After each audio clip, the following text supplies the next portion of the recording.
Legal, Isabel, tudo ótimo. Como eu comentei, então, antes de entrar na conceituação, eu vou voltar 2 passos, só para poder facilitar a compreensão aqui. Deixa eu colocar o slide aqui para a gente acompanhando juntos.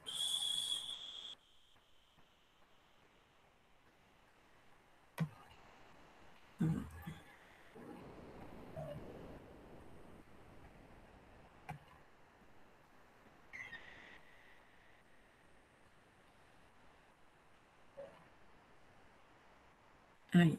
Entrou para vocês o slide, a apresentação? Tá certinho?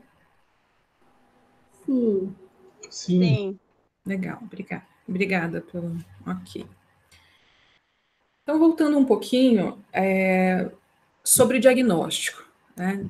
Nós tivemos ali aquela pergunta, né, sobre será que o psicólogo faz diagnóstico, não faz? A maioria concordou que sim, nós podemos fazer diagnósticos, podemos inclusive usar os materiais, os manuais que categorizam, que classificam os transtornos.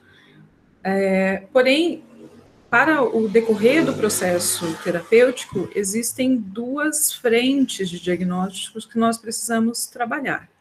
Então, a primeira é do diagnóstico ateórico, ou seja, independente da abordagem trabalhada, é possível visualizar o transtorno, avaliar os sintomas dentro da psicologia, da psicopatologia, descritiva, né? E aí, com base na avaliação do contexto, daqueles sintomas apresentados, relatados, né? Então, no contexto diz respeito a tempo, a intensidade, a prejuízo, a comorbidades com outros sintomas, a gente consegue avaliar e categorizar dentro das classificações do transtorno. No próprio manual, por exemplo, da DSM-5, ele avalia, ele sugere no capítulo que orienta sobre o uso do manual, que não é apenas um checklist, né, da tabelinha ali, que deve ser avaliado. Então, né, por quê? Porque ele sugere que seja feita uma avaliação do contexto todo, né? Então, qual é o contexto social que acontece, né, que aquele paciente vivencia, contexto biológico, comorbidades, o contexto psicológico, histórico dele. E aí sim a gente começa a delinear ali a possibilidade do diagnóstico de um transtorno. Um segundo, encontrei isso. Opa, a Síria aqui. Mas também existe a questão que nós comentamos sobre, será que só o transtorno é tratado? Aí nós chegamos ao consenso de que não. Existem pessoas que não vão fechar critérios para o transtorno, mas apresentam sintomas que também são incapacitantes, são prejudiciais para a sua funcionalidade. Então, nós também tratamos os sintomas apresentados, e aí a gente começa a caminhar para outra frente do diagnóstico, que é o diagnóstico teórico. No nosso caso, que nós estamos estudando aqui, é o diagnóstico dentro da TCC, que é a avaliação do sintoma dentro da teoria, né? Identificar o sintoma dentro da teoria e como ele é conduzido dentro do processo terapêutico a partir da visão da TCC. E isso é o que nós vamos conversar hoje, que é a parte da conceitualização cognitiva e todos os pressupostos teóricos que estão inseridos dentro da TCC, da abordagem. Essa parte de diagnóstico aqui está tudo ok? Alguém tem alguma dúvida? Está tranquilo? Ficou claro? Acho que tudo bem, né? Legal. Vamos seguindo, então. Nós falamos também no primeiro encontro que... Legal. Nós falamos no primeiro encontro também que dentro do processo diagnóstico, nós facilitamos para que o paciente consiga elencar uma lista de problemas, né, de queixas. Precisa estar muito clara qual é a queixa do paciente. E, Ana, que óbvio isso, é claro, mas é porque o que acontece? Como é que chega para nós? O paciente não chega ali com clareza, muitas vezes, de qual é a queixa dele, ele não chega ali, Ana, estou apresentando humor rebaixado há 2 semanas, na maior parte dos dias, né? Ele não chega assim com essa clareza. Ele chega muitas vezes fazendo o quê? Contando as situações, né? Porque antes eu ia para tal lugar e agora eu não estou fazendo mais nada, eu quero ficar deitado, E aí meu marido fala assim, e aí ele me trata assim, a mulher tal. Ele vai contando as situações, né? Então o discurso dele vem muito bruto, no sentido de não estar lapidado, né? Não estar trabalhado. E aí nos entrega daquela forma, né? Muitas vezes com as situações sem conectar umas às outras, sem ter clareza da noção de tempo, de intensidade, de cronicidade do sintoma, de impacto funcional, eles não têm essa clareza. Então, cabe a nós, através do filtro que nós temos, então, do conhecimento, ajudá-lo a organizar isso, e a lista de problemas é uma ferramenta que vem para que ele comece a treinar essa percepção, até de prioridade, o que impacta mais agora, se ele consegue fazer uma associação do que tem sido mais disfuncional na rotina dele. E aqui a gente traz alguns aspectos sobre essa ferramenta, né? Então, a lista de problemas é fundamental listar todas as dificuldades do paciente de forma objetiva, em termos concretos e comportamentais. Então, é muito importante que seja fiel à queixa do paciente, né? Em TCC, a gente trabalha muito isso, assim, considerando demais a forma que o paciente coloca e a clareza que ele consegue trazer naquele momento. Por quê? Porque, por vezes, a psicologia é muito conhecida por querer interpretar aquilo que o paciente fala só com base naquilo que o terapeuta está falando. Não tem? Outras abordagens, às vezes, o paciente fala A e aí o terapeuta interpretou e já fala para ele que é B. Então isso que você me falou é tal coisa. E não, o que eu falei é A, né? Então é muito importante que o A que foi falado seja listado nesta ferramenta da lista de problemas, para que a partir dela a gente consiga entender os impactos e as repercussões que o paciente vem sofrendo. Não é o momento de você pessoalmente, subjetivamente, querer fazer as suas interpretações para aquele problema, né? Então, por exemplo, ele relata que os pais passaram por separação e tal, e aí ele relata hoje o sintoma dele de ansiedade, tá? E aí você imediatamente faz associação com um acontecimento passado, porque não é o momento ainda de fazer essa avaliação desta forma, é necessário que o paciente primeiro consiga tirar daquele relato bruto para algo um pouco mais claro, mais limpo, para que depois essa demanda venha a ser trabalhada, certo? Então, segurar um pouco essa ansiedade enquanto terapeuta, de querer já proporcionar a solução, o significado para o paciente. Ok. E isso cabe bem ali no B já, né? A inferência do clínico deve ser limitada ao máximo. Então, se o paciente fala que ele está com ansiedade, é ansiedade, e ele considera isso algo disfuncional naquele momento, é a ansiedade que vai para a lista de problemas, e aí, a partir disso, a gente começa a discriminar essa classe de comportamento, ou seja, como é que é a ansiedade para esse paciente. Aí sim, a gente vai personalizando, mas com base naquilo que ele traz. A lista de problemas pode assumir formas de categorias, e dentro delas as especificações. A gente pode fazer alguns agrupamentos, por semelhança, por frequência que acaba acontecendo, por envolvimento dessa desse problema que é citado, né? Por quê? Porque a partir desses problemas é que nós podemos construir. Nossa, Ana, mas daí para cada queixa do paciente eu vou ter que montar um diagrama, né? Cada coisinha que ele me fala, peraí, vamos montar lá a tabelona.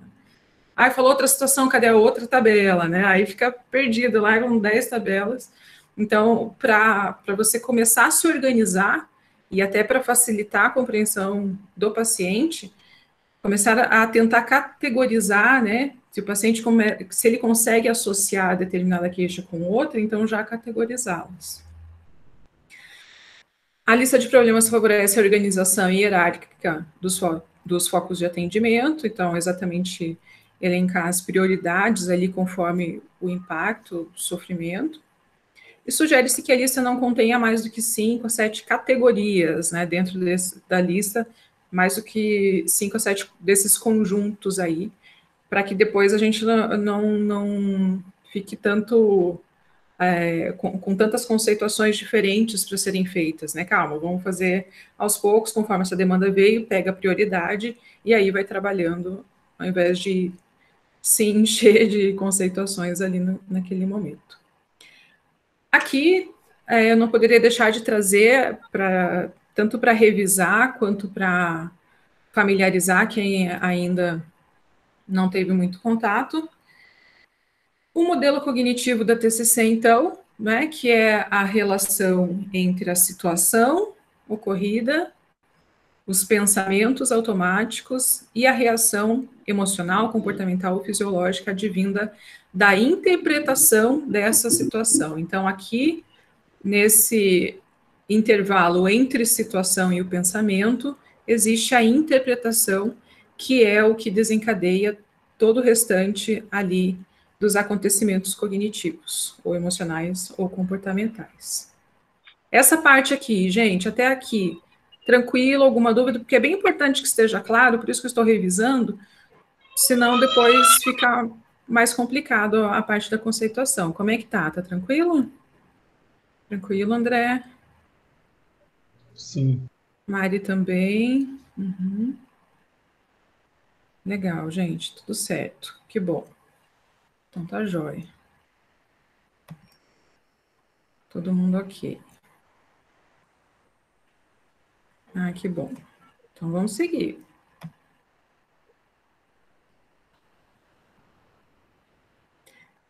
Aqui, objetivos gerais do processo terapêutico. 1, aliviar o sofrimento do paciente. E 2, desenvolver resiliência. Nossa, Ana, que óbvio, né? Qual a relevância de falar sobre isso? Parece óbvio, né? E é preciso que se torne óbvio, mas é necessário falar porque no meio do processo a gente pode escorregar nisso e perder o foco.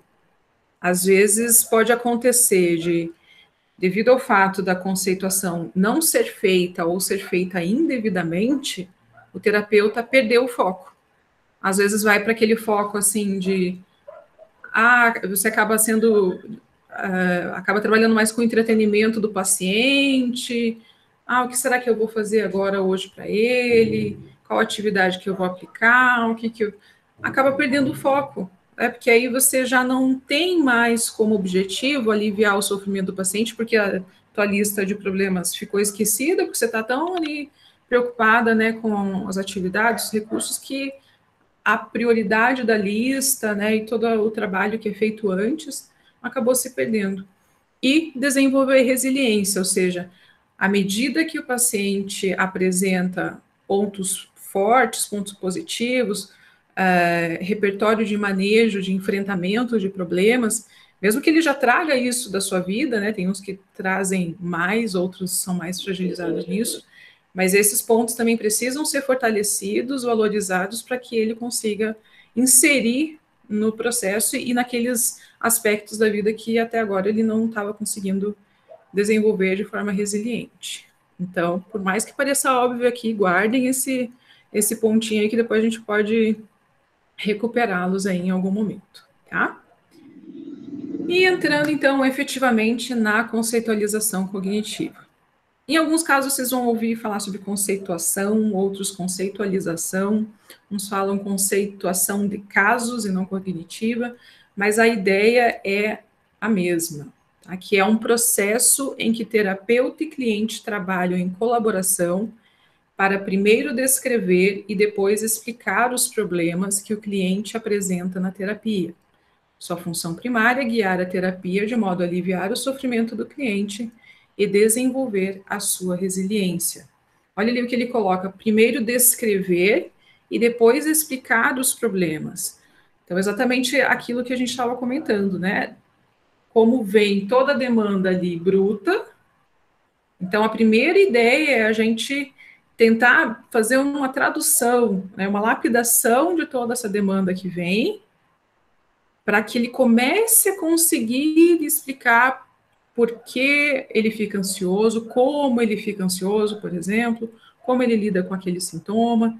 Então, ele começa a identificar primeiro, organizar primeiro, e depois ele consegue vir a fazer uma interferência, né, uma integração com a teoria que a gente vai trabalhar com eles também.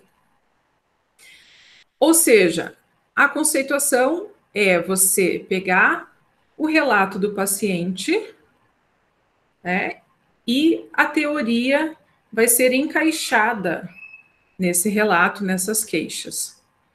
Vejam a ordem da simbologia aqui que eu fiz. É a teoria que se adequou à queixa do paciente, e não o contrário. A gente não pegou ali a queixa e deu aquela torcida ali, não, mas isso aqui quer dizer isso, então, né, distorcer o que ele fala para encaixar na teoria. Não, é o contrário. Nós vamos olhar na íntegra o que o paciente fala e aí identificar dentro da teoria. Entende que a gente respeita a estrutura sempre daquilo que o paciente leva, né, da queixa dele. Então, nunca minimizar, nem maximizar, nem distorcer, nem interpretar de uma forma que faça com que a queixa dele perca a essência da forma que foi colocada, porque se o paciente percebe e falou daquela forma, que é a forma que para ele faz sentido, é funcional para ele. Então, isso precisa ser respeitado desde o início aí do processo. Quando que se faz a conceitualização cognitiva? Já desde o início da avaliação. Não tem como a gente trabalhar em TCC sem conceitualizar o caso, sem olhar para o caso através dos óculos da TCC. E é isso que é a conceitualização. É você praticar a TCC no caso relatado. Ela está entre a avaliação inicial, já inicia ali, e a aplicação do plano de tratamento. A aplicação do plano de tratamento é a execução da conceitualização cognitiva. Então, nós fizemos na avaliação a utilização da teoria, fizemos o planejamento do tratamento e aí executa as estratégias traçadas para aquele paciente. Então, a conceitualização é considerada tanto uma estratégia de planejamento da terapia, quanto de intervenção psicoterápica. E essa qualidade de intervenção, ela vem exatamente porque a conceitualização é feita de forma colaborativa. O paciente entende como é montada a conceitualização. E aí ele vai contribuindo para que seja formado e ele já começa a treinar a própria percepção de si, dos seus pensamentos, do seu funcionamento e das situações, com base naquilo que é trabalhado na terapia. A conceitualização é como um mapa que apontará. Por quê? Porque ela traz exatamente toda a necessidade que o paciente relatou de uma forma organizada. Se você sai... Que bom, Mari! Se você sai do ponto A Mari falou, finalmente entendi. A Mari, se você sai do ponto A para chegar no ponto B sem conhecer o caminho, você está passível de se perder, de fazer 3 voltas a mais, e vai saber se você vai chegar no ponto B. Então, se você sai da tua avaliação e tem uma meta terapêutica, você precisa conhecer esse caminho. E por onde traçar. Não é assim quando a gente vai viajar, a gente sabe por quais cidades a gente vai passar. até chegar no destino. Então, eu não preciso ter uma meta lá, mas não sei o caminho. A conceitualização vai te dar esse caminho. Então o paciente tem a queixa referente à ansiedade, e a ansiedade dele é descrita em tais crenças. Para essas crenças, nós vamos precisar trabalhar a reestruturação cognitiva, mas ele também tem uma dificuldade em relação à regulação emocional. Enfim, você vai definindo as estratégias, você sabe cada cidade que você precisa passar até chegar na meta terapêutica, tá?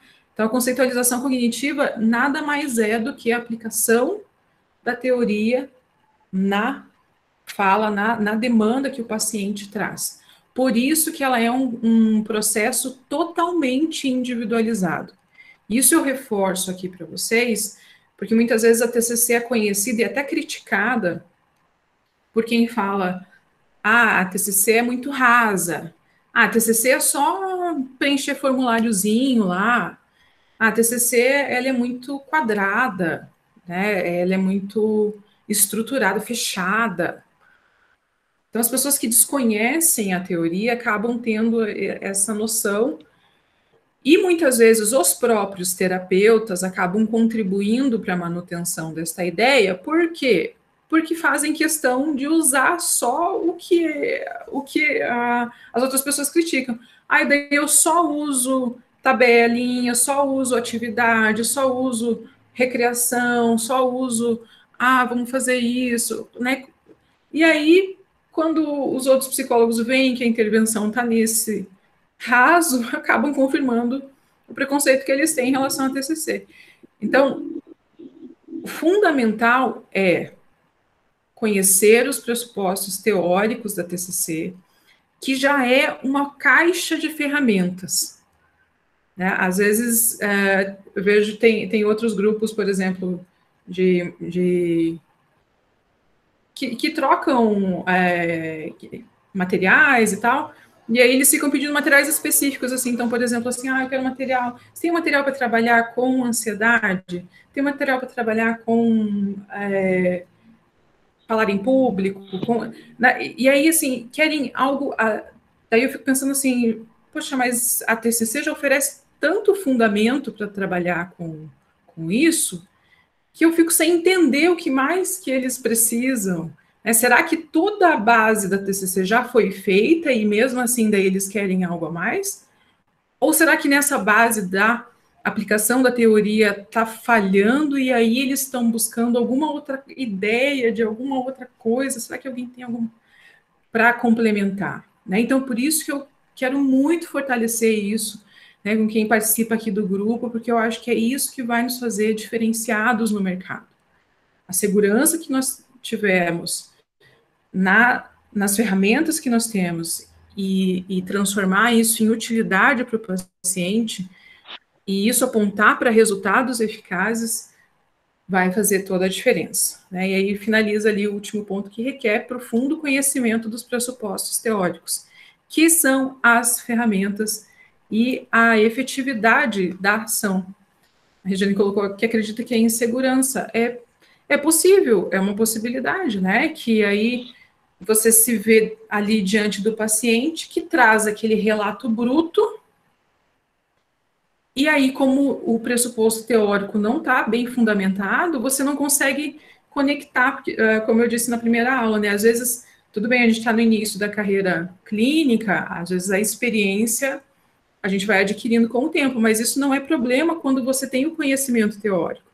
Porque se você tem isso, à medida que você ouve o paciente falando, você já vai reconhecendo dentro da própria teoria. E aí você vai identificando quais ferramentas pode utilizar naquele momento, dentro da TCC.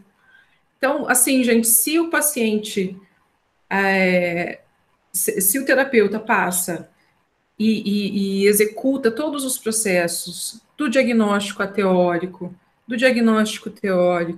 se ele sabe o que é psicoeducação, sabe que a conceitualização cognitiva é um processo colaborativo, psicoeducativo, e que ele vai caminhar, então, desde do início, né? Qual que é o primeiro passo? O paciente começa a identificar quais são os pensamentos automáticos que ele tem em relação àquele sintoma. Aí ele começa a entender que aquele pensamento, por exemplo, não pode ser evitado, né? Porque é um pensamento automático, ele é fluido, ele vem. Então eu não preciso me sentir culpado porque eu pensei aquilo. Mas o que eu vou fazer a partir do momento que eu percebo esse pensamento é um determinante para a minha condição emocional. Então, e isso ele pode manipular, no sentido de movimentar, né, trabalhar. Quando ele começa a aprender isso, que ele não é refém do pensamento e da emoção que são desencadeadas, mas que ele é um sujeito ativo nisso, as coisas começam a se movimentar, a ganhar vida.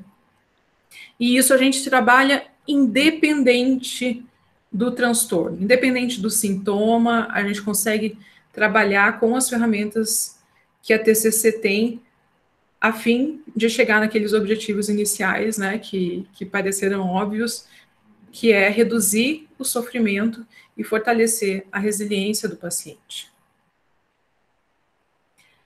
Aqui tem uma metáfora, que é chamada metáfora do caldeirão. Só para ilustrar de uma maneira um pouquinho mais visual, as principais características da conceitualização cognitiva. Os autores trouxeram dessa forma. Não sei se foi a melhor forma deles descreverem, mas ok, não sei se eu escolheria exatamente um caldeirão para descrever assim no livro, mas tá bom, vamos lá, vamos usar o que eles trouxeram, né? Eles dizem que essas mãos que seguram esse caldeirão, que aí na figura parece mais uma tigela, né? Mas tudo bem, um pote. Eles falam que essa mão representa a colaboração entre paciente e terapeuta, o empirismo colaborativo, né? Como se uma mão tivesse ali segurando, então, a teoria, as técnicas, o conhecimento científico, e a outra mão trazendo a vivência do problema, das queixas que o paciente traz. E que essas mãos juntas, então, teriam o poder, a função do aquecimento, ou seja, elas fazem borbulhar, fazem acontecer as outras etapas ali acima da conceituação. A primeira seria, então, a mistura, efetivamente, ali do conteúdo, né, como se estivesse no líquido ali, que soma, então, a experiência e os pontos fortes do cliente com a teoria e a pesquisa, as evidências da TCC. Então, essa é a mistura ali do caldeirão, os ingredientes fundamentais para a conceituação se dá a partir desses dois ingredientes. Aí, eu acho que eles tentaram fazer fumaça, né? Tá aparecendo ali? Então, o primeiro nível da fumaça desse caldeirão seria, então, a parte descritiva dos problemas, né? Descrever os problemas apresentados, que é começar a ter clareza sobre o que dentro daquele relato todo, o que efetivamente é sintoma, o que efetivamente é problema, onde está o sofrimento exatamente, porque muitas vezes vocês concordam que isso não vem claro. Às vezes o paciente traz de uma forma muito aleatória ali no seu discurso.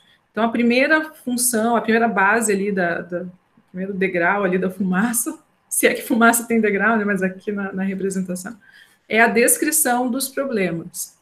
O segundo, então, seria a parte transversal, que é a descrição dos fatores desencadeantes. Então, começa a ser identificado onde que começou aquele sintoma, qual foi o início, como que ele se dá, como que ele se mantém, né? Quais são as situações que favorecem a manutenção desse sintoma. Então, é transversal, ou seja, é olhar um recorte daquele momento, né? Então, o que nesse momento desencadeia esse sintoma e a manutenção da queixa. E a terceira etapa ali, que seria a longitudinal, ou seja, o que predispõe e o que protege o paciente daquele sintoma, o que ele consegue desenvolver de recurso para manejo daquele sintoma, daquele problema, né, que ele traz como queixa. Então, seria a via descritiva, a transversal e a longitudinal da conceituação. Então, essa é a metáfora do caldeirão, ali da tigela.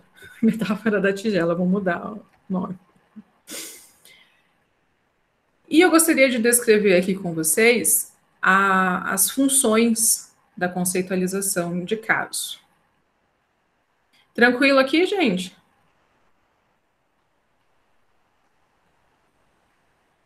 Sim. Sim? Obrigada. Então, vamos para as funções. Aí, legal, gente. Qual que é a função? Para que serve, então, a conceitualização? Sintetiza a experiência do cliente, a teoria e a pesquisa em TCC. Então, traz uma síntese entre o relato do paciente e a teoria e a pesquisa. Junta as coisas. Não deixa solto. Também normaliza os problemas apresentados e é validante. Ontem nós falamos sobre isso. Quando o paciente percebe que você entendeu e já descreveu o sintoma que ele acabou de relatar, ele se sente mais tranquilo no sentido de, puxa, isso é conhecido, isso é estudado, isso acontece com outras pessoas, né? Não sou eu um desafortunado aqui que estou sofrendo com isso. Então, valida o que o paciente está sentindo e traz uma certa normalização no sentido de que acontece, né? Isso já é estudado, já é conhecido. Traz uma segurança em relação a isso. Promove o engajamento do cliente, isso, então, a própria percepção, né, de que ele foi entendido já traz o engajamento, a participação dele, porque ele é convocado a participar desde o primeiro momento. Ele entende que é uma construção das duas vias ali. Ele não está sentado ali só para receber o que o psicólogo vai fazer. Mas ele é responsável também, isso compartilha a responsabilidade pelos resultados. E quando ele entende isso e ele vai vendo já a manifestação dos resultados, isso promove ainda mais engajamento e o sucesso do processo terapêutico. Torna inúmeros problemas complexos mais manejáveis. Quando a pessoa está imersa no problema dela, ela dificilmente consegue ver soluções ou outras maneiras de lidar. Se ela conseguisse ver, ela não estaria tão imersa. E aí a conceitualização traz a clareza de que esses problemas podem ser manejáveis através de outras alternativas de pensamento ou de comportamento. A conceitualização orienta a escolha, o foco e a sequência das intervenções. É o mapa que a gente falou. Ela vai mostrando para a gente qual a próxima cidade a ser traçada para chegar no objetivo, conforme a prioridade que o paciente relata através da lista de problemas e da execução da conceitualização. Identifica os pontos fortes do cliente e sugere a forma de desenvolver a resiliência. Gente, isso aqui é super importante. Por quê? Porque muitas vezes o processo terapêutico se concentra tanto no problema, e, de fato, é um foco da TCC, a resolução de problemas, porém, nós não podemos descartar completamente, seria um erro, os pontos fortes do cliente, do paciente. Quando ele relata a habilidade que ele teve, que ele já teve, seja que ele trouxe, né, da vida pregressa à terapia, ou que ele conseguiu desenvolver naquele momento, é importante que a conceitualização também seja contemplada com esses pontos fortes, e que ele consiga identificar isso como uma ferramenta para lidar com outras possibilidades também. Um exemplo aqui que eu vou dar. Usar aquele paciente que eu exemplifiquei ontem de TAG. Ele identificou nele como uma qualidade a rapidez de pensamento que ele tem no sentido de percepção dos ambientes, ele fala que ele pega as coisas no ar e que ele é muito crítico em relação ao que vai convencê-lo. Ele entende que ele precisa de sempre bons argumentos ou boas evidências para ser convencido. E aí, conforme o atendimento foi acontecendo, ele mesmo falou assim: Ana, eu acho que eu vou ter facilidade em identificar os pensamentos automáticos e avaliar as evidências, porque eu sou muito crítico. Eu não me convenço fácil, então eu acho que eu vou começar a perceber que aqueles pensamentos ansiosos que eu tenho, eles não têm validade, eles não têm fundamento, eles não me convencem, né? Eu acho que eu vou chegar nesse ponto em que eu não vou ser mais convencido pelos pensamentos ansiosos, porque eles não têm fundamento na realidade. O fundamento deles é a ansiedade. Então, olha que legal, ele mesmo percebeu, ele fez essa conexão com a qualidade dele, com um ponto forte dele, para manejar uma queixa que antes ele só estava submerso e não sabia que ele podia interagir e ter um tipo de autonomia e controle sobre o pensamento ansioso. E isso, como resultado, acaba desenvolvendo a resiliência dele em lidar com o quadro ansioso que ele tem. 7. Sugere intervenções mais simples e com maior custo-benefício. Ou seja, eu consigo saber exatamente onde eu preciso trabalhar. Então, por exemplo, eu consigo chegar na crença central e eu sei que é ali que eu preciso trabalhar. Então, eu evito de ficar fazendo um monte de atividade, aplicando um monte de teste, fazendo outras coisas, tentando, eu vou mostrar vídeo, vou mostrar não sei o quê, vou fazer texto, vou fazer redação, vou fazer qualquer outra coisa. Por quê? Porque eu sei que, por exemplo, a dificuldade que a pessoa tem de falar em público, um exemplo, nós chegamos na crença de que ela se acha inadequada. Então, é essa crença central que está repercutindo socialmente. Então, se eu consigo trabalhar a reestruturação cognitiva dela, eu não preciso, por exemplo, ficar focada em trabalhar 1000 técnicas de oratória e só trabalhar habilidades sociais pode ser um complemento, sim. Mas entende que daí eu vou de uma forma certeira. Vou trabalhar na reestruturação cognitiva e na habilidade social. Eu não preciso ficar gastando tempo e energia e dispersar em outras alternativas de intervenção. A conceitualização também antecipa e aborda os problemas na terapia. Como assim?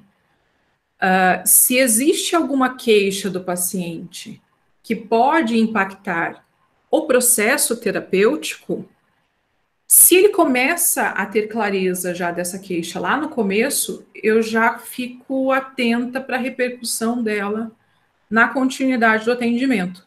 Por exemplo, se lá na conceituação inicial a gente vai identificar que o paciente tem dificuldade de confiar, que ele é muito desconfiado, que ele acha que as pessoas não são dignas da confiança, porque as pessoas são muito egoístas, né? Enfim, é uma visão do mundo, uma crença que ele tem em relação ao mundo. Eu já fico atenta para ver o quanto isso pode repercutir no processo terapêutico. Se ele vai ter dificuldade, por exemplo, de confiar no processo, de confiar no terapeuta, de generalizar isso para a relação terapêutica. Então, é sobre isso que falo o 8º ponto, que é antecipar e abordar os problemas na terapia. Vamos lá. Todo mundo comigo? Sim. 9, ajuda a entender a não resposta em terapia e sugere rotas alternativas para mudança. Isso também é importante, porque da mesma forma que você tem uma definição mais certeira da sua intervenção, você sabe por onde não ir. E também, se ele não responder àquela intervenção, você sabe rapidamente para onde retornar. Opa, então essa estratégia talvez seja mais eficaz, mas para onde que eu retorno? Qual é o ponto que eu retorno? Eu tenho um ponto anterior. O ponto anterior é trabalhar a crença central de que eu sou inadequada. E aí eu consigo traçar, recalcular a rota dela para uma outra técnica, uma outra, mas eu sei da onde partir. Eu não vou falar assim, meu Deus, e agora o que eu faço? Me perdi.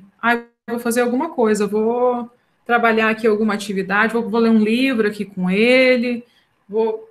Não, eu sei exatamente onde voltar para pegar o fio da meada de novo e continuar trabalhando com o objetivo inicial de reduzir o sofrimento e fortalecer a resiliência, né, que são os objetivos iniciais da terapia.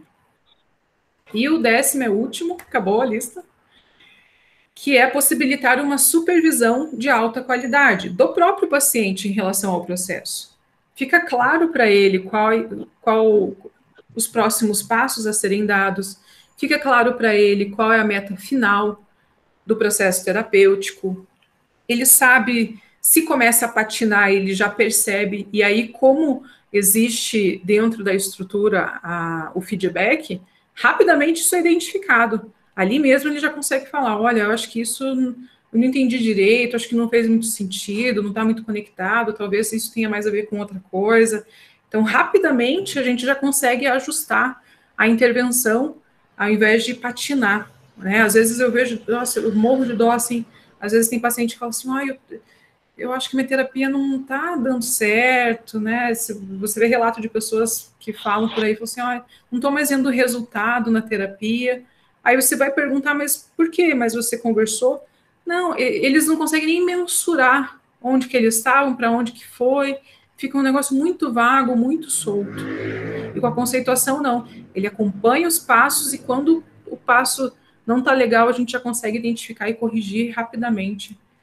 Então, isso proporciona uma supervisão mais eficaz e precisa das duas partes, né? E isso eu acho que é um diferencial da TCC, porque o paciente consegue acompanhar esse processo também, não é só o terapeuta que fica ali naquela angústia, né, de será que está dando certo, será que está dando resultado? Não, o resultado já é relatado e visto ali, sessão após sessão. Tranquilo? Podemos seguir? Sim. Ok. Ana, Diga, eu gostaria só de tirar uma dúvida antes da gente seguir. por favor.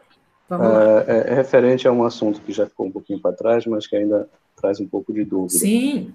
Uhum. E após o paciente ele trazer para a sessão pela lista de problemas, né, foi sugerida pelo terapeuta, e o terapeuta percebe que ele não tem, que ele está confuso com relação a estabelecer daquela lista o que é prioridade ou não para se trabalhar dali para frente, né, no plano de trabalho, como é que o terapeuta pode proceder nesse sentido para talvez ajudar esse paciente a falar, não, isso aqui é prioritário, é mais importante para mim, está me trazendo mais sofrimento. Ficou clara a minha pergunta? Ficou sim. Vamos lá, vamos ver se também minha resposta vai ficar clara. O estabelecimento da lista, ele é completamente baseado na queixa do paciente. Então, ela vai ser construída a partir da demanda dele, certo? O que nós precisamos fazer quando formos propor a lista de problemas é que ele avalie na vivência dele. O diferencial vai ser o que é mais incapacitante, o que está tendo mais repercussões de sofrimento. Então, ele vai avaliar. Então, assim, por exemplo, algumas perguntas que podem ser feitas. Quanto tempo isso ocupa da tua vida, né? Quanto tempo você gasta com esses pensamentos ansiosos? Que prejuízo que isso está tendo, por exemplo, né? Ele vai falar, nossa, não, realmente o que está mais me incomodando agora é o tempo que eu gasto com ansiedade, com esses pensamentos, o tanto de coisa que eu deixei de fazer por medo de passar mal. Então, a gente sempre associa para que ele avalie a vivência dele. Então, que área da vida é a que está sendo mais afetada, né, qual o maior prejuízo que ele percebe. Então, veja que quem propõe a lista de problemas, a gente propõe a técnica, mas quem propõe o conteúdo da lista é ele, com base até nos relatos. E, normalmente, eu falei na primeira aula, que eu gosto de dar os primeiros minutos ali para a própria pessoa falar, porque a gente já vai percebendo. Às vezes a própria pessoa já elenca, né? Eu vim na terapia porque eu não aguento mais e tal. Ela mesma já puxa um assunto e começa. E aí a gente já fica atento. Então, será que isso que foi falado de início é o que causa mais prejuízo funcional para aquela paciente, né? Então, eu acho que o segredo é muito facilitar a avaliação, assim, da vivência dela, o que traz maior prejuízo.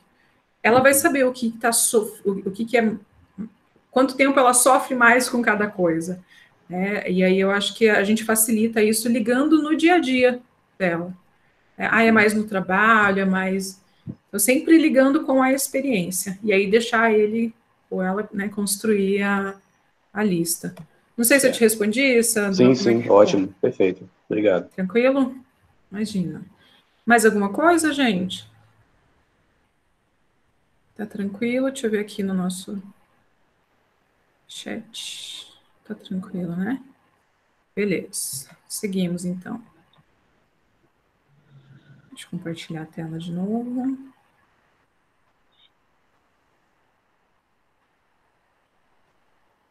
Vamos embora. Tranquilo, beleza. Princípios para orientar a conceitualização de casos. É importante, todos esses aspectos que a gente está tratando, né? Eu estou sempre tentando conectar com a prática, e aqui vamos fazer da mesma forma. Então, primeiro, níveis de conceitualização, esquece esse A aqui, que não tem nada a ver. Níveis de conceitualização se desenvolve a partir da descrição das dificuldades atuais de um cliente em termos de TCC, de forma a prover estruturas explanatórias que vinculam os desencadeantes, ciclos de manutenção ou fatores predisponentes e protetores. Entenderam tudo? Como assim, Ana? O que quer dizer tudo isso, né? Aqui ele só trouxe de novo as 3 nuvenzinhas lá do caldeirão. Né? Então, os níveis da conceitualização é a descrição das dificuldades, a forma de prover, né, de observar aquilo que desencadeia ou mantém, que daí seria a segunda nuvenzinha, o que desencadeou aquele sintoma, o que está mantendo, e a última nuvenzinha, os fatores que predispõem, o que põe o paciente naquela situação. Será que ele consegue já identificar, por exemplo, quando ele vai ter uma crise de pânico? Ele já consegue, ele já está apto para prever isso, ele já está preparado, ele já sabe como lidar com quando ele se encontrar nessa situação de novo. Essa é a ideia da terapia, que o paciente esteja mais apto para lidar com aquela situação quando acontecer de novo. E a última, ainda na última nuvenzinha, fatores que o protegem, né, que tanto que predispõem quanto o protegem daquele sintoma, daquela situação. Então, por exemplo, ele sabe que um ataque de pânico é desencadeado muitas vezes pelo medo que ele tem de passar mal. Então, quando ele reconhece que ele está com esse medo de passar mal, se ele já intervém reestruturando o pensamento ansioso por um pensamento mais funcional, a gente entende que o ciclo todo vai ser quebrado e aí a resposta fisiológica não vai ser intensa quanto seria se ele mantivesse alimentando aquele pensamento ansioso, aquele medo de passar mal. Então, sempre fatores que predispõem e que protegem o paciente da queixa dele. O empirismo, terapeuta e cliente trabalham juntos, integrando a experiência do cliente com a teoria e pesquisa apropriadas em um processo esclarecedor de formulação e testagem de hipóteses. E o último, foco nos pontos. Teria 2 pontos ali, né? A conceitualização identifica e incorpora ativamente os pontos fortes do cliente, com o objetivo de aplicar os recursos existentes no cliente às suas dificuldades atuais, para fortalecer a sua consciência e utilizar os seus pontos fortes ao longo do tempo, ou seja, desenvolvendo a resiliência, que é o que nós falamos, né? Quando o paciente identifica ali um ponto forte, um recurso de manejo ou de enfrentamento, inserir isso no processo terapêutico e para que ele se sinta mais fortalecido, mais resiliente, E isso favorece também, lembra que a gente conversou ontem da autoeficácia? Ele percebe a capacidade dele de resolver as coisas. Esse é um componente positivo do autoconceito. Então, manter a resiliência presente no processo terapêutico facilita a percepção da autoeficácia dele. Então, aqui foi um resumão do que a gente viu até agora, para ficar bem claro. E aqui, eu não sei se para vocês dá para ler, se está muito pequenininho, como é que está aqui? O diagrama. Como é que ficou a figura? Não sei se eu aumentar mais. Se dá para enxergar. Tá pequeno, Ana. Tá pequeno? Ficou pequeno. Deixa eu ver se consigo aumentar aqui, vamos ver.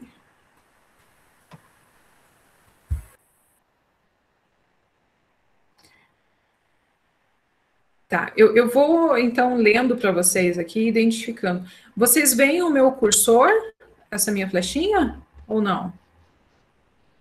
Na tela? Sim. Eu aumentei sim. aqui, agora tá melhor. Aumentou? O cursor vocês veem também. Então, eu vou indicando aqui o cursor e vou lendo, tá? Daí eu acho que facilita. Bom, apresento-vos, então, para quem não conhece, esse é o diagrama que o Beck idealizou da conceitualização cognitiva, que é a forma da gente organizar, então, todo o discurso do paciente. Então, o paciente trouxe a queixa dele, a gente vai começar a enxugar com aquilo que efetivamente está vinculado com a queixa, e aí organizar aí na conceitualização, depois de ter passado pelos processos todos de avaliação que a gente viu até agora. Então, aqui tem a parte onde nós registramos os dados relevantes da infância. Então, se tem algum aspecto que é relevante do desenvolvimento da vida dele pregressa, até ali a gente põe aqui. Porém, nós normalmente começamos por essa parte de baixo aqui do diagrama. Por quê? Porque é por onde o paciente começa, que é relatando as situações. Até hoje eu nunca vi um paciente chegando e falando assim, Ana, eu tenho um pensamento automático, tal, ou a crença intermediária, tal. Nenhum chegou prontinho assim ainda para a gente começar por outra fase aqui do diagrama. Eles vão contando a situação. O que aconteceu com fulano e tal, que eu tô assim e tal. Então, a gente descreve a situação, né, de forma sucinta aqui, e aí vai começar, então, o treino, né, o que nós conversamos ontem sobre a psicoeducação da teoria, né. Eu gostaria só de falar em termos teóricos mesmo, assim, de classificação, cada um aqui dos aspectos, porque eu não sei se todos já têm familiaridade com cada uma das instâncias aqui que compõem o diagrama, então, brevemente, eu vou fazer essa descrição, tá? Então, situação é o que o paciente relata, né, ele vai contar ali o contexto da queixa, o que aconteceu. O pensamento automático é aquele pensamento fluido, que vem sem a gente elaborar muito, sem autorizar, né, que o pensamento venha, sem informá-lo. Ele é um pensamento que a partir da nossa percepção, das nossas funções psíquicas, da memória, do aprendizado que a gente traz ao longo do desenvolvimento, a gente forma aquele pensamento sobre determinadas coisas, situações, e isso acontece o tempo todo com todo mundo. E aí a gente vai começar a orientar o paciente a identificar quais foram os pensamentos automáticos naquela situação, problema que ele começou a relatar, na situação 1 ali, por exemplo. E aí ele vai começar a treinar essa percepção de qual seria o pensamento que foi gerado, né? Por quê? Porque daí ele já vai ter entendido que no modelo cognitivo o pensamento é a interpretação da situação. Então, a partir dessa interpretação que ele fez, podem se desencadear reações que podem ser emocionais, comportamentais ou fisiológicas, né? E aí ele vai identificando, então, ali a emoção. Então, por exemplo, aqui no diagrama fala sobre o pensamento automático, significado do pensamento automático. Então, o que está atribuído a esse pensamento automático? Então, por exemplo, fui numa festa e meu pensamento automático é assim, ai meu Deus, aquela mulher não para de olhar para mim, né? E aí, qual que é o significado desse pensamento automático? Ah, eu acho que tem alguma coisa errada comigo, só pode ter alguma coisa errada comigo, está acontecendo alguma coisa que eu estou sendo julgada, né? Então, o significado, o pensamento automático foi, por que aquela mulher está me olhando tanto? Significado disso, eu estou sendo julgada por alguma coisa, né? Qual é a emoção? Ai, eu fiquei desconfortável, estou ansiosa aqui, porque quero ir embora agora, eu já estou desatenta, não consigo me concentrar em nada, porque deve ter alguma coisa errada aqui comigo, por que ela está me olhando daquele jeito, o que está acontecendo? Qual que é o comportamento que eu tive? Levantei e fui embora, acabou a festa para mim. Então, talvez a queixa, por exemplo, que a pessoa trouxe é que eu não consigo socializar em ambientes que sejam desconhecidos ou que tenham pessoas desconhecidas porque eu me sinto desconfortável, porque eu acho que as pessoas estão me julgando, né? Então, essa é uma situação, uma conceituação da situação 1, por exemplo, né? Eu falando assim, parece que ficou organizado, né? A situação, pensamento e tal. Mas é assim que o paciente traz para a gente na terapia? Não, né? Ah, eu nunca mais vou em festa, porque eu vou lá, é sempre ruim, eu fico só sentada, daí eu encho a cara, e daí eu fico, não sei o que. É difícil, dificilmente a pessoa já consegue identificar qual foi o pensamento automático, o que gerou, né? E aí que começa, então, através da psicoeducação, a gente a conceitualizar o caso, que é encaixar. Ana, mas você falou de psicoeducação e a conceituação, elas são iguais, é a mesma coisa? A psicoeducação está contida na conceituação, né? A conceituação ela é feita de forma colaborativa e psicoeducativa. Então, é a ferramenta, é o método usado para que a conceitualização cognitiva aconteça também, tá? Então, feito o preenchimento aqui dessa primeira parte de baixo do diagrama, então, por exemplo, assim, eu posso colocar no mesmo diagrama situações que a gente percebe que são repercussões da mesma queixa. Então, assim como ela teve a queixa dessa festa que ela foi, ela pode falar em relação ao marido, né, sei lá. Ah, eu tive uma discussão, porque ele queria que eu fosse lá em tal lugar com ele, eu não quis ir, e aí a gente começou a discutir e tal, mas daí ele falou que eu sou isso, que eu sou aquilo, que eu sou não sei o que lá, que eu sou não sei o que lá. Mas qual que foi a queixa inicial da briga? O fato dela não querer ir no lugar social porque tinha gente conhecida. Por quê? Porque daí ela ia se sentir julgada e achar que estava inadequada. Então, veja que pode ser que tenha a mesma crença central baseando as diferentes situações. E é isso que a gente vai descobrir na conceituação. Você coloca ali a situação, o relato da situação, e aí a gente vai ver se a crença nuclear é a mesma e que só está repercutindo de formas diferentes. Aí nós vamos, então, para a parte de cima do diagrama aqui. Aí já colocamos ali as informações relevantes da infância, algo que tenha ali acontecido. Aqui nós vamos, então, pensar da seguinte forma. Eu vou definir um pouquinho cada um desses termos aqui para ficar bem claro, tá? Aqui no meio, pressupostos ou regras. Então, a partir do pensamento automático que eu tive, eu começo a desenvolver algumas regras que vão direcionar o meu comportamento, a minha atuação. Como assim? Então, se eu tenho o pensamento automático de que eu estou sendo julgada, eu começo a me fundamentar em algumas crenças, que a gente chama de crenças intermediárias. Então, eu coloco, por exemplo, assim, sempre que eu entrar em algum lugar diferente, não vou olhar para ninguém. Então, é uma regra que eu criei para mim, baseada no pensamento automático que eu sempre tenho. É sempre elaborado desse jeito, assim, tipo, ai meu Deus, o que eu vou fazer com esse pensamento? Né? Eu acho que. Não. Às vezes é a própria reação que a pessoa tem, né? Então, para não se sentir julgada, eu vou entrar e não vou olhar para ninguém. E às vezes a pessoa nem percebe que ela se impôs essa regra. Mas é algo que impacta na disfuncionalidade dela. E aí, no processo terapêutico, ela vai descobrindo qual que foi a regra que ela impôs, né? Qual foi a atitude que ela estabeleceu como a mais funcional em razão do pensamento automático dela. E aí ela passa a identificar. A crença nuclear, ela está fundamentada, a crença nuclear fundamenta a crença intermediária e o pensamento automático.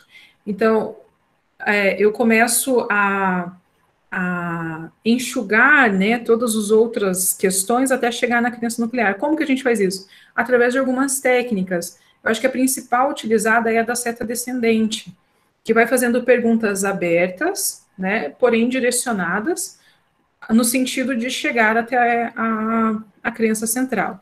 Como assim, Ana? Por exemplo, nesse caso da menina, então, que vai na festa, né, ela poderia falar,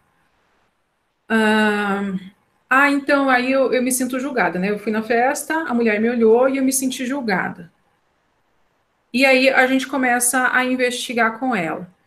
E o que aconteceria se ela estivesse te julgando? Como é esse julgamento? Ela tá achando que minha roupa tá estranha. E o que acontece com pessoas que estão com roupas estranhas?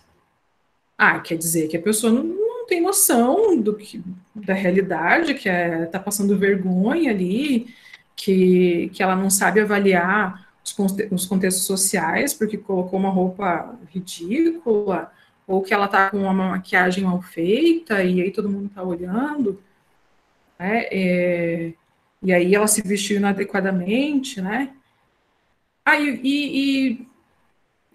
E aí você vai enxugando, né? E o que quer dizer de uma pessoa que se veste inadequadamente?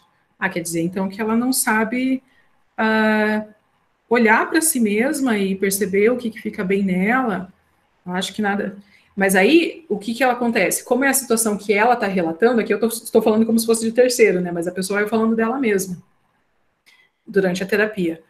Eu vou na festa, eu acho que ela tá falando da minha roupa e tal. E se fosse, é porque daí eu acho que eu não, é que eu não sei escolher roupa, eu não sei como é que, o que fica bem em mim, não sei fazer direito maquiagem.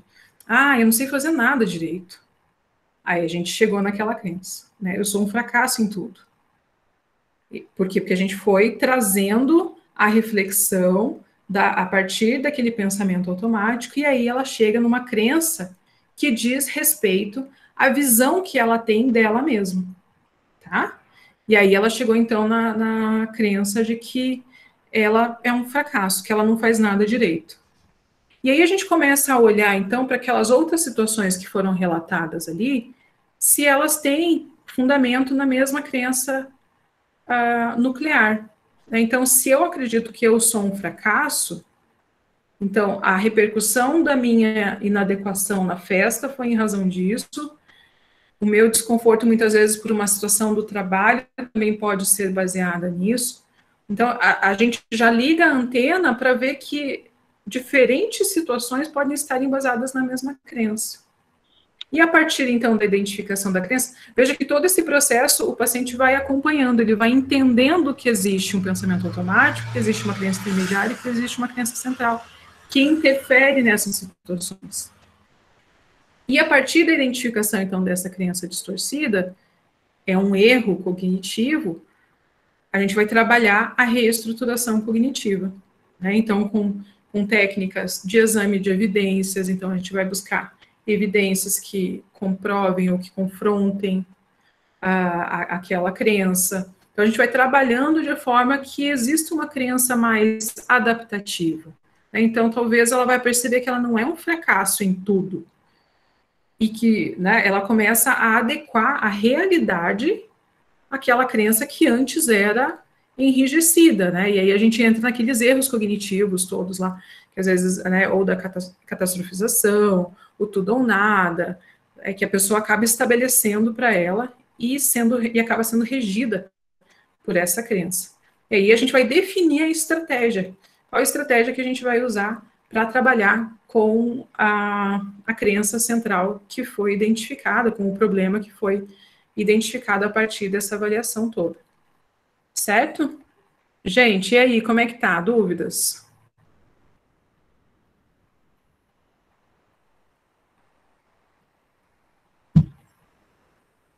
Deixa eu voltar aqui para a gente conversar.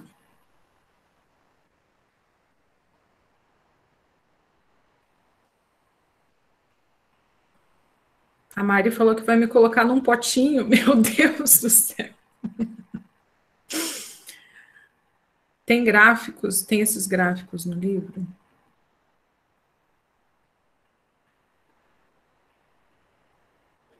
Legal. Clareou, Mari? Tá tranquilo aí? Melhorou? Bem esclarecedor? Muito. Clareou muito, porque na pós, às vezes, fica muito teórico e não é tão didático. E você fica perdida. Às vezes, você fala assim, o que eu estou fazendo aqui? Eu tive a ponto de deixar, porque não estava entendendo, gente. Agora, em 3 aulas, 2 aulas, né? Ou já está na terceira? Terceira. Essa é a terceira. É. Isso. Eu já... Nossa, gente. Obrigado, Adri.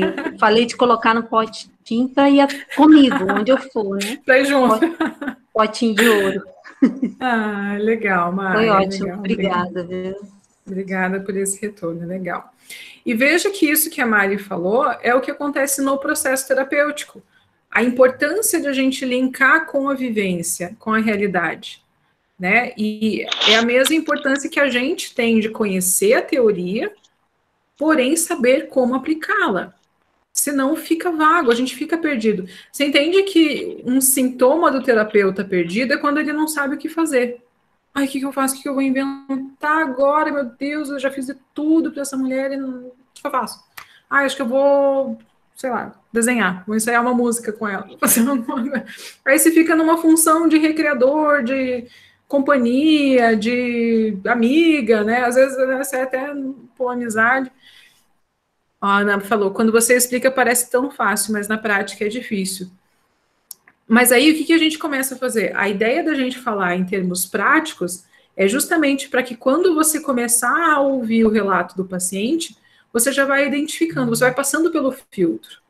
Né? Você já vai focando a tua avaliação naquilo que realmente precisa ser avaliado para encaixar dentro da teoria, tá? Isso que é importante. Então, vamos seguir que tem mais um pouquinho aqui para a gente finalizar. E para isso também, Ana, é que aí funciona a supervisão. Né? Quando a gente está com dificuldade de sozinho fazer essa junção da prática, na supervisão a gente faz exatamente esse passo a passo, né? Aí você pode trazer para a supervisão o relato bruto. Né? O paciente falou isso aqui, ó. Falou desse jeito aqui. O que eu faço? Né? Aí, juntas, nós vamos caminhar ali para filtrar aquilo dentro da teoria e pegar a teoria e encaixar ali na realidade do paciente. Tá? Tranquilo? Ô, Ana. Oi, diga, Daniel. Eu queria fazer uma pergunta. Uhum. Assim, talvez sou um pouco leigo, porque ainda sou estudante, né? Não, fica à vontade. Se acontece acho que você até pincelou um pouco sobre isso, do terapeuta ficar com dificuldade de identificar o pensamento disfuncional, no sentido que o paciente pode trazer uma queixa que não é a causa, entendeu, do problema dele, vamos falar com uma linguagem mais simples, né? Ou seja, ele reclama de alguma coisa que acontece. Mas, na verdade, aquilo que ele está reclamando é causado por um outro problema e o próprio paciente não tem essa consciência. Uhum. Não sei se você entende isso. Assim, entendeu a pergunta? Se eu fui claro, né? Entendi. Não, entendi sim, Daniel. Então, aí é que a gente parte do seguinte...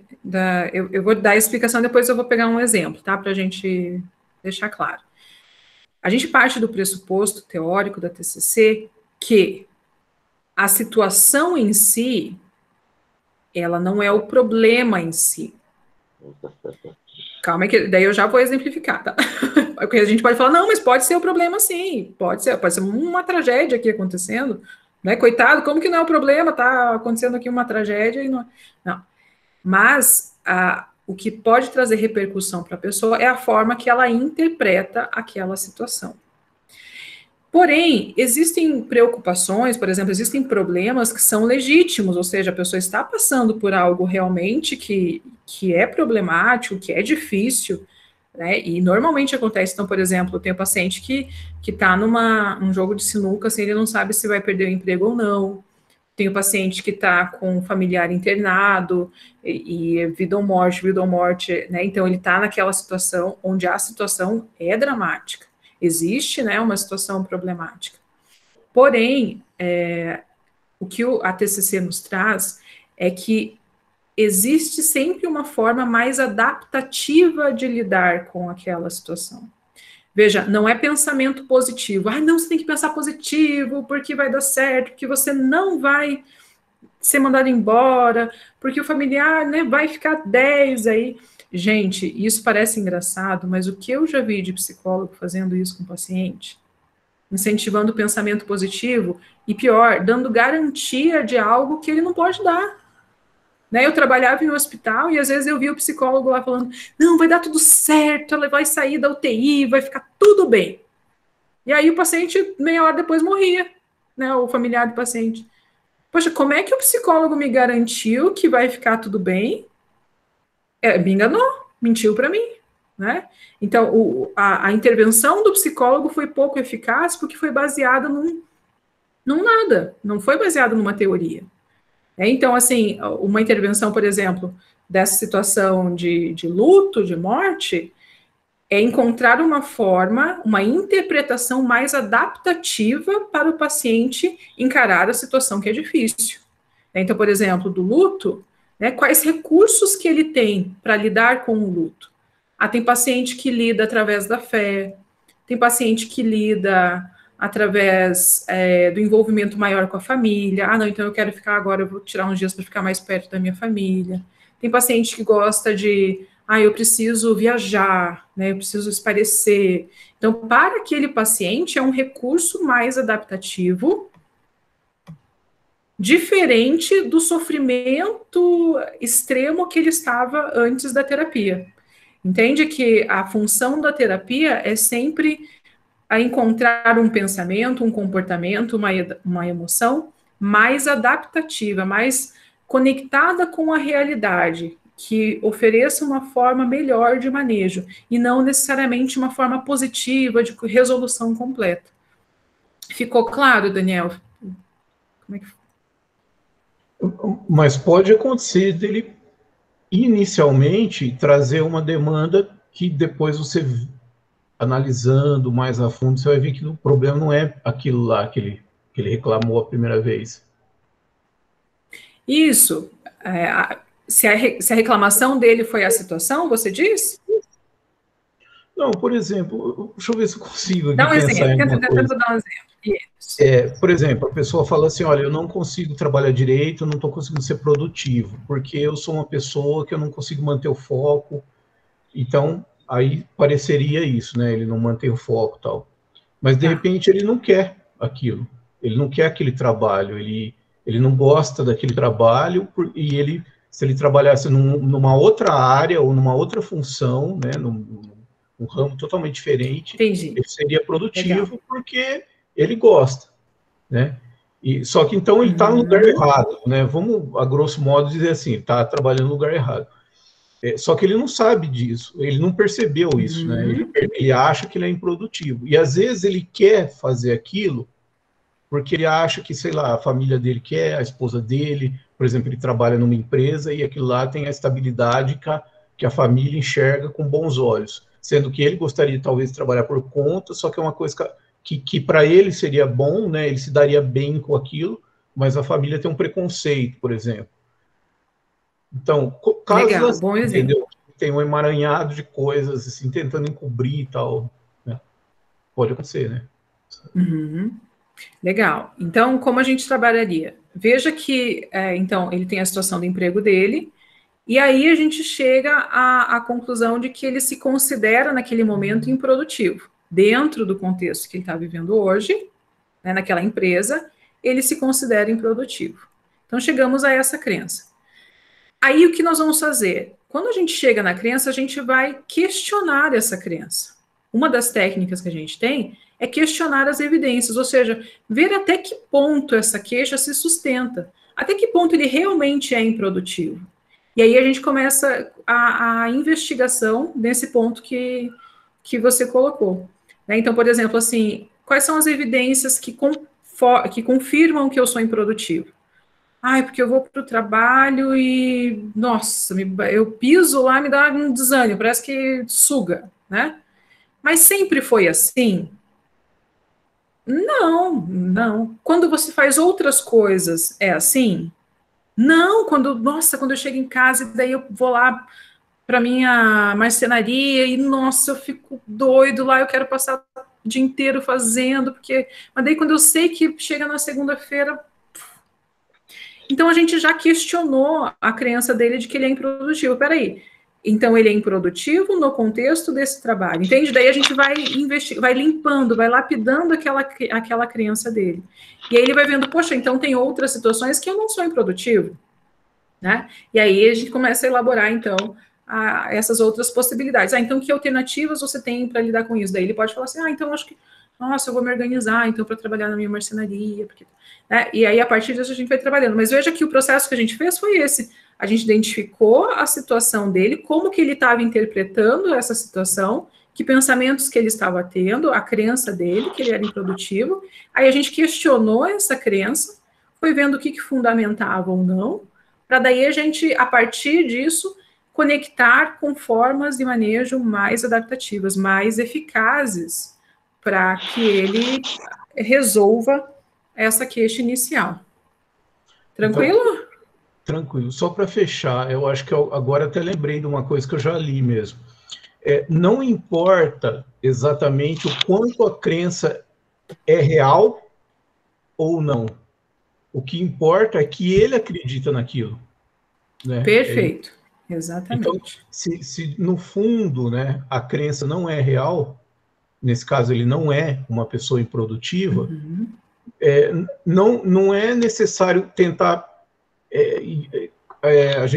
o terapeuta perceber logo de cara isso e explicar para ele que não. O importante é entender que ele pensa assim, e tem que trabalhar em cima do que ele pensa, do que ele acredita, né? Isso, a gente parte... Isso, ele vai reconhecer, puxa, é verdade, é isso mesmo. Mas aí, com a psicoeducação, ele vai entender que é possível manejar isso, porque ele vai ver que tem evidências que confrontam essa crença dele, que não sustentam.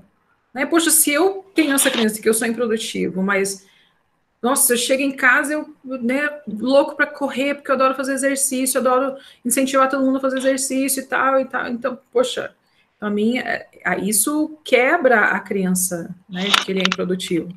E aí, ele mesmo vai percebendo de que a crença não é tão rígida assim, que ela é questionável, que ela pode ser adaptada a uma realidade menos sofrível para ele, né? E aí ele pode, então, tomar providências. Daí a gente pensa em alternativas para que isso se realize. Aí ele pode começar a traçar estratégias. Né? E aí a gente entra, por exemplo, nos planos de ação. Ele pode falar assim, então essa semana eu vou procurar um curso online de marcenaria, eu acho que vai ser legal, porque daí se eu me capacitar, eu vou estar mais seguro para buscar outra coisa. A partir disso ele começa a buscar estratégias, a traçar estratégias para realizar, para executar a modificação daquela crença. Certo? Beleza. Legal. Mais alguém? Como é que tá? Tranquilo? Seguimos, então. Vamos lá. Deixa eu compartilhar aqui. Deixa eu ver as mensagens. Tá tranquilo, beleza. Estão acabando já, gente. Firme aí.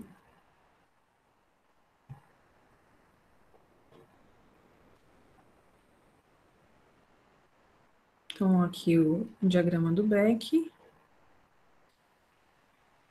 Aqui eu... ficou estranho. Vamos ver se vai dar para ler. Aqui eu separei só um exemplo preenchido, né, para vocês terem mais claro também. Pensamento automático, então. Ela me odeia, não há o que fazer.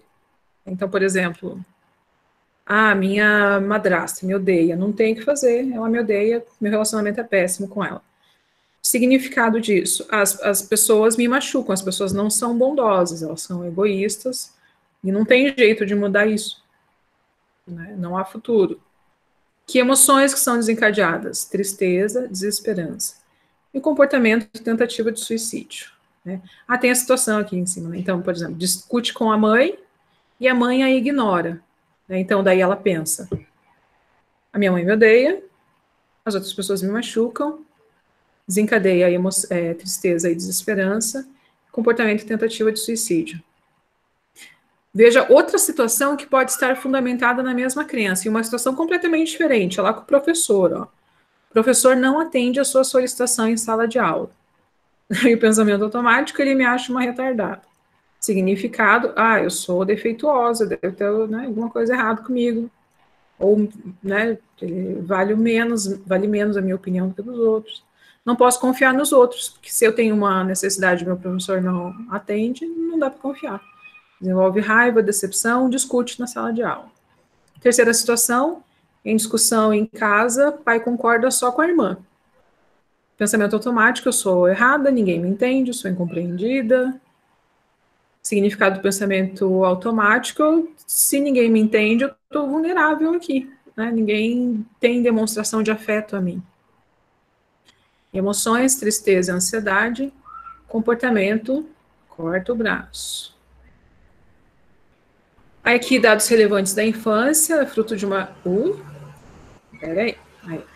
Fruto de uma gravidez indesejada, histórico de violência física e psicológica por parte da mãe muito religiosa e rígida na educação moral e sexual, mãe com histórico psiquiátrico de crises de agressividade, pai afetuoso, histórico de bom desempenho acadêmico, né? Aí a gente vai ali para as crenças intermediárias. Quais foram as regras que ela estabeleceu para ela, né? Então, se sou vulnerável, outras pessoas fazem mal. Se eu sou solitária, então não posso me apegar a ninguém. Melhor não me apegar com ninguém, porque eu sei que não posso confiar. Então, são as regras que ela vai se impondo.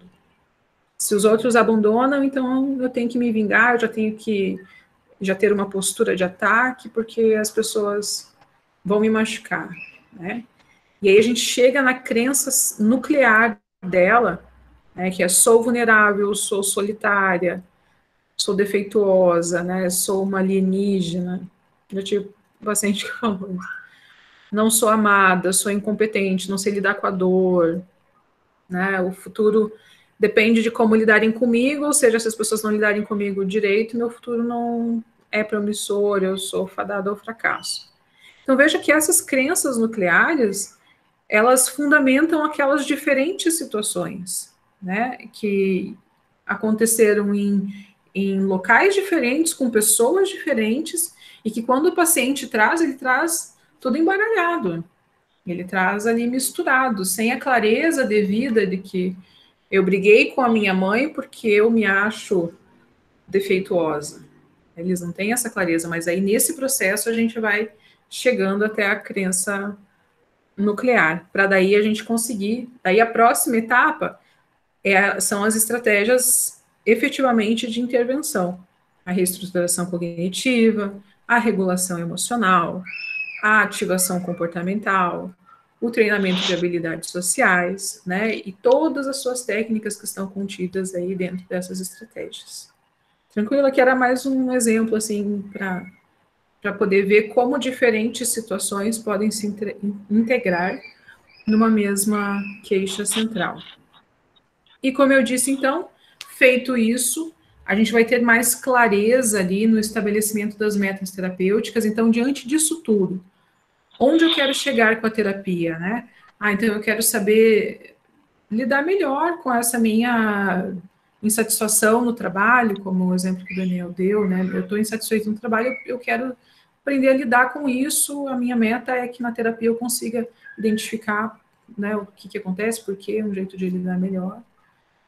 E aí a gente traça o plano de tratamento, então, né, estabelecendo que tipo de tratamento vai ser, com qual estratégia, a frequência, a duração, as possíveis dificuldades do caso. Você teria algum livro para indicar sobre habilidades sociais? Tenho sim. Mole, você... Ah, já foi. Tenho sim, o de treino de habilidades sociais, que é o livro inteirinho, deixa eu pegar ali, já vou mostrar para vocês. Qual livro foi tirado esse relato? Ah, já está ali também, eu pedi para ele pegar. É do Rangel. Só um pouquinho. Mora, alcança esse também do Rangel que está aqui em cima. Peraí. Deixa eu ver.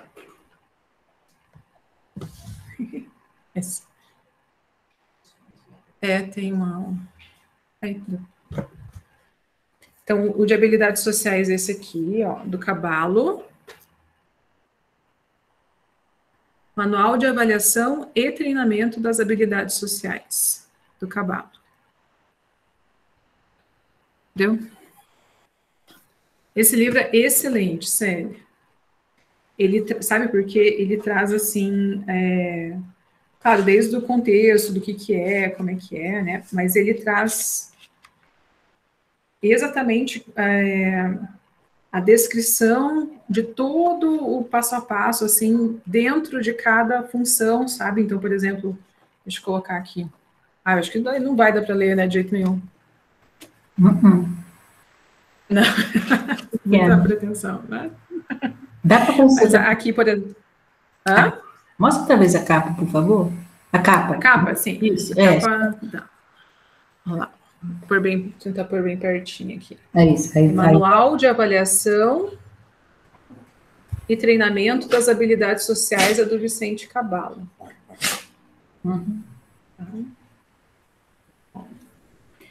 E aquele exemplo que eu trouxe da conceituação é esse aqui do Rangel.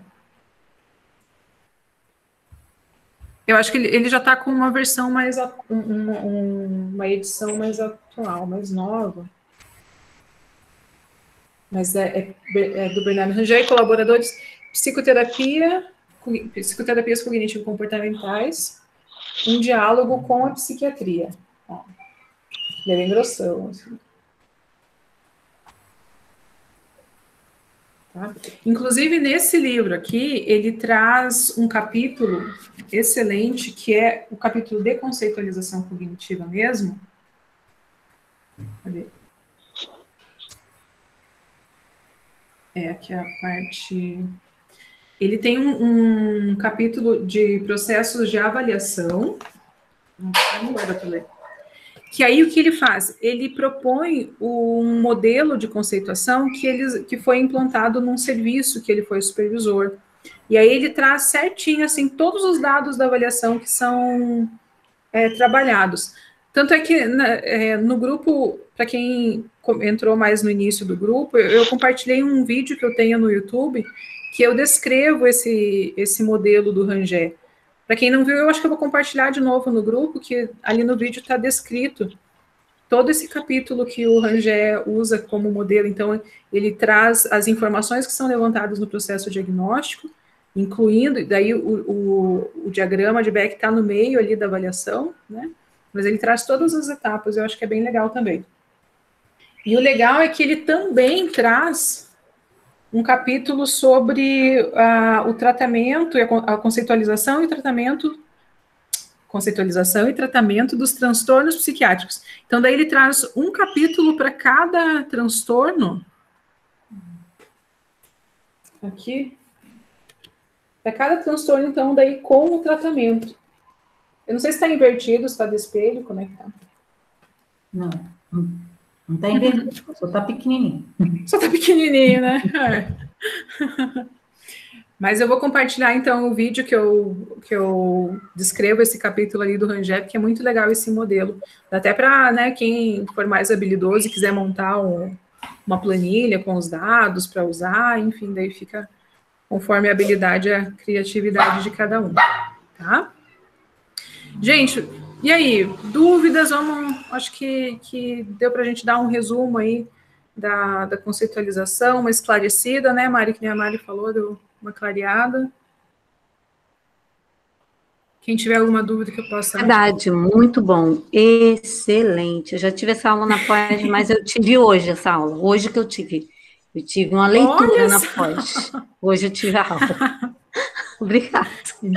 Que bom, Mari. A minha preocupação é sempre, sempre ir vinculando com a prática, né? Porque lá na frente do paciente você não fica, meu Deus, o que estava escrito naquele capítulo, aquela definição lá, como é, né? Como é que faz?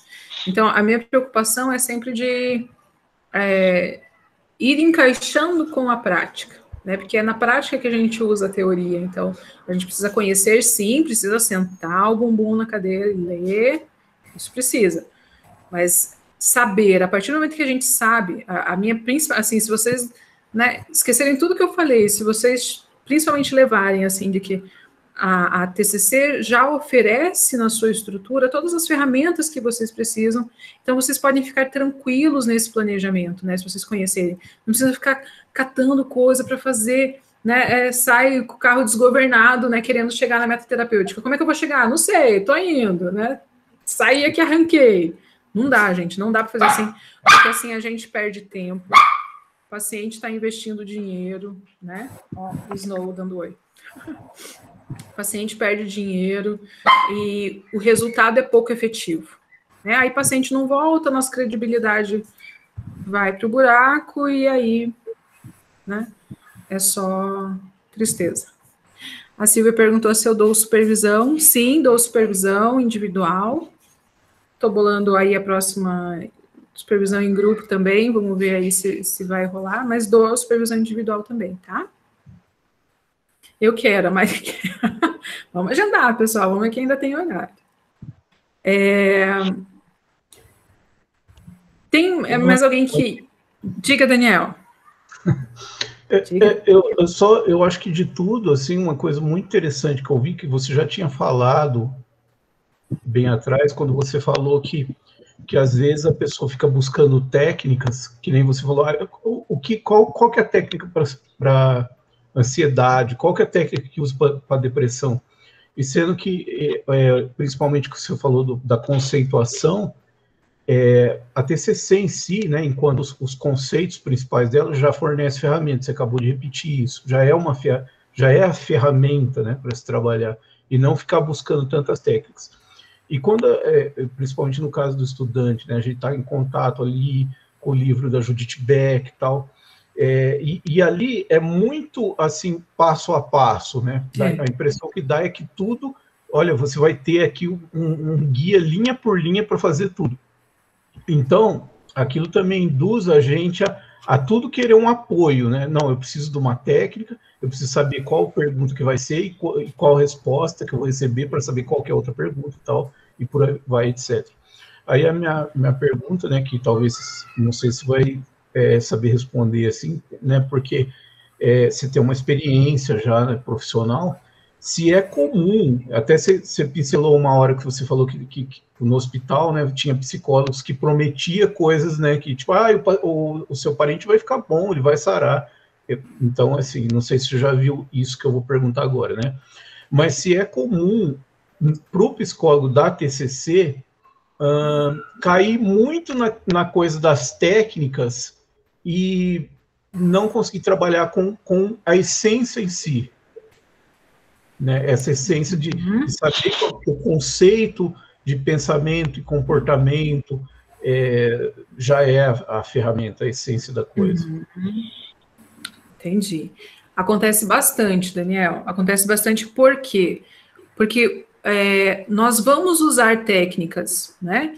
A diferença é você saber por que você está usando, onde usando e onde você vai chegar com a técnica. Né? Então, como eu disse, a gente usa a conceituação, ok, aí a gente vai chegar no momento onde eu vou escolher uma técnica para lidar com aquela crença. E aí, então, eu sei por que eu estou usando aquilo. Né? Eu sei que eu vou aplicar a seta descendente para chegar na crença central, por exemplo. Né? Usei uma técnica. Então, precisa estar fundamentado para que eu saiba selecionar a técnica, saiba utilizar adequadamente e principalmente saiba encaixar no contexto do paciente, né? Porque é necessário que faça esse sentido para que o resultado seja obtido. Mas acontece muito do paciente usar aleatoriamente, e eu nem falo técnicas, às vezes nem são as técnicas descritas, às vezes são coisas fora, assim, sabe, tipo, eu preciso, sei lá, eu vou usar vou pegar aqui uma historinha, um livrinho, uma coisa fora do contexto ali, porque, né, não se traçou esse caminho, e aí a pessoa fica perdida.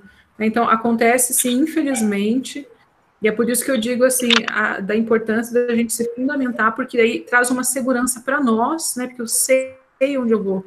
E aí eu queria complementar só com o que você disse ali, que quando a gente está na graduação, e você está tendo o privilégio de ler Judith Beck na graduação, porque eu tenho certeza que a maioria no Brasil não passa por isso, e às vezes a gente vai lendo ali, porque daí a Judith, ela exemplifica muito, né, com a Célie. Daí ela põe a fala dela e a fala da Célia, a fala dela, daí a gente fala assim, meu Deus, será que eu vou lembrar que tem que perguntar desse jeito, né? Será que eu vou lembrar qual que é a pergunta? Será que eu vou entender que, mediante a fala do paciente, eu tenho que perguntar isso, né? A gente fica assim, um pouco apreensivo. Mas aí eu já te tranquilizo dizendo que, se você entende onde você quer chegar, você vai percebendo, por exemplo, você vai percebendo qual é a necessidade de ser cavado, né? Então, o paciente traz aquela resposta bruta ali para você, você sabe que naquele momento você tem que cavar um pouquinho mais. E aí você vai achando um jeito teu de conduzir aquela pergunta. Você não precisa, né, necessariamente fazer naquela ordem que a Judith Beck falou, né? Mas você sabe qual é o objetivo final, qual é o meio e por que você está usando aquilo. Então, você acaba encontrando um método seu, porém, orientado dentro da teoria. Né? A Jane também está tendo o privilégio de... Respondido, Daniel? Ficou tranquilo? Obrigado, ótima resposta. Legal.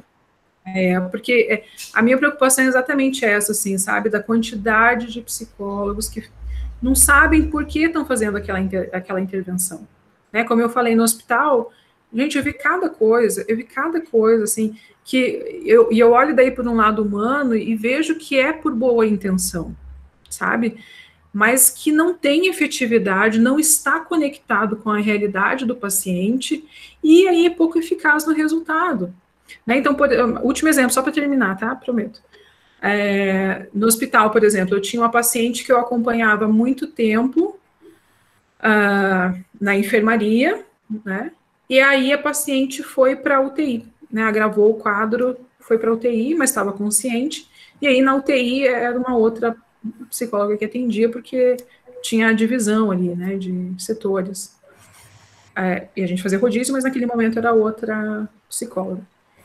E aí, eu fui chamada pela enfermeira-chefe. Oi? Pela enfermeira-chefe da UTI, a pedido daquela paciente, né? E aí ela relatou, falou assim, Ana, pelo amor de Deus, me atenda aqui na UTI também, porque eu estou muito chateada. Estou muito chateada com a intervenção da outra profissional, não foi legal, eu estou muito irritada, né? Porque ela é uma paciente que estava bem debilitada. E aí outra psicóloga falou para ela assim, olha, fulana, se você ficar X horas, 8 horas na cadeira, ao invés de ficar na cama, né, porque eles queriam estimular que ela ficasse na cadeira, na poltrona, né, na poltrona, eu vou mandar trazer no jantar para você danoninho, para você comer de sobremesa, tá bom? Então, 8 horas na cadeira, e daí eu vou mandar trazer danoninho na tua sobremesa. Aí a paciente ficou irritadíssima, ela falou assim, eu não quero danoninho. Quem disse que eu quero danoninho? Eu não quero danoninho. A minha dificuldade em ficar na cadeira é porque eu estou ansiosa, eu quero sair daqui, eu não quero ficar em lugar nenhum, eu quero sair. Então, a demanda da paciente era a ansiedade. Né? Ela precisava trabalhar o manejo da situação ansiosa ali. Ela não precisava de um reforçador, porque daí a leitura da outra terapeuta, eu vou mandar um reforço positivo para ela, que foi o Danoninho. Então, assim, a demanda da ansiedade não ficou trabalhada. O resultado final, que era estimular e ficar na cadeira, também não foi alcançado, porque não foi trabalhada a demanda que a paciente tinha. E a paciente ficou pior, ficou mais irritada, mais ansiosa, e daí que ela estava muito mal. Né? Então, veja, a intenção pode ter sido boa, né? O resultado foi pouco eficaz, porque o método foi nada eficaz, totalmente desconectado da realidade do paciente, mas porque ela achou que caberia, entende? Então, isso na clínica também é muito arriscado de acontecer. É por isso que a gente tem que saber exatamente o fundamento da teoria e onde a gente quer chegar. Certo? Olha, o Sandro já deu uma sugestão aqui, que já está na expectativa da próxima aula sobre planejamento terapêutico. Já intimou a próxima aula aí, vamos pensar com carinho, tá bom, Sandro? Pode deixar. Certo? A Célia também está interessada na supervisão. Me chamem no WhatsApp lá que a gente conversa, tá bom? Tranquilo, pessoal?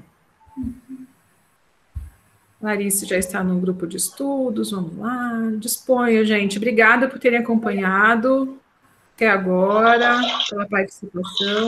Muito obrigada. Tranquilo? Mais alguma dúvida? Todo mundo ok, né? Então tá jóia, gente. Obrigada, bom descanso, boa noite para todo mundo. Vou disponibilizar amanhã, tá? O material, tudo que a gente conversou, essa aula também, se der tudo certo, acho que tá tudo ok também. Eu vou liberando lá no grupo mesmo, tá? Não precisa ficar ansioso, que é lá no grupo que vai estar certinho. Tá bom? Tá. Obrigada, gente. Boa noite. Nós que agradecemos, Ana. Muito obrigado.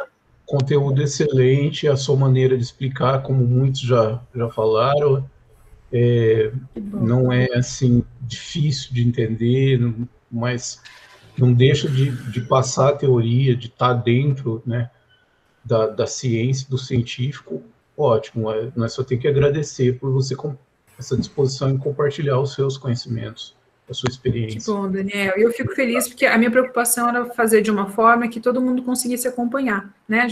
Quem está estudando, quem está na graduação, quem passou já da graduação, mas que não viu nada de TCC, né? E está querendo migrar. Então, essa foi a minha preocupação. Por isso que eu também me preocupei, às vezes, a gente acaba até repetindo alguns conceitos, mas que é para ficar bem claro. Tá bom? Muito obrigada, foi ótimo.